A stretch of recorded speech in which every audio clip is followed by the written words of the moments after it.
You understand this is difficult, Greg Straitman said. Yes, of course it is. Just tell us what happened. Officer Peterson replied.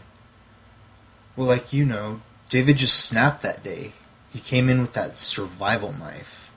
Linda confronted him about it. He motioned as if to shoo her away, only he cut her throat, all in one motion. I was on camera 1 at the time, so I turned the camera to him. Officer Peterson broke in. And why did you do that? Greg shook his head. I guess it was a habit from before, when I was with the crime reporter for Channel 8. Either way, she dropped, clutching her throat, blood oozing between her fingers. People started running and screaming. I've seen worse, so I just kept the camera on him. He laughed that silly laugh he does in the show. You've heard it. I can't do it. Kind of like, hee hee hee hee. Anyway, he did that like he was just tickled. He bent straight over at the waist and hacked at her neck with that god-awful knife. She stopped twitching after a couple hits. When he was done, he stood up and he held her head by her hair. He hadn't cut all the way through the neck, though. Some skin still held on. He just gave it a yank and it ripped free. That's when it got to me. I stepped away from the camera and, puked. God, it felt like every meal for the last year came up.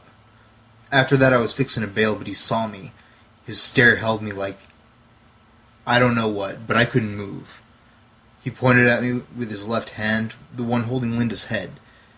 He didn't let her go, he just wagged his finger back and forth, telling me no. Her head wobbled like it was on a string.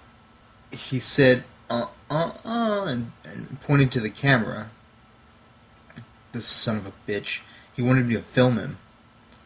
Just as I got back to the camera, the security guard ran up.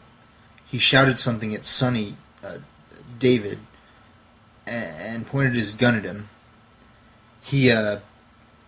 David, not the security guard. He raised his eyebrows twice, real quick, like at the camera, as if to say, watch this. Then, he spun, like some ballerina or something. Linda's head was spraying all kinds of blood all over the place. It got me and the camera. He let Linda's head go and it flew and hit the barrel of the security guard's gun just as the gun went off. The head, it just exploded. Man, it went everywhere. It got all over the security guard. He just dropped. I thought he was dead, but I found out later he just passed out. I can't blame him. So did I. The next thing I know, you guys are shaking me and asking me questions. Well, Mr. Straitman, you can go ahead and go home. We think he'll go into hiding for a while. We'll find him.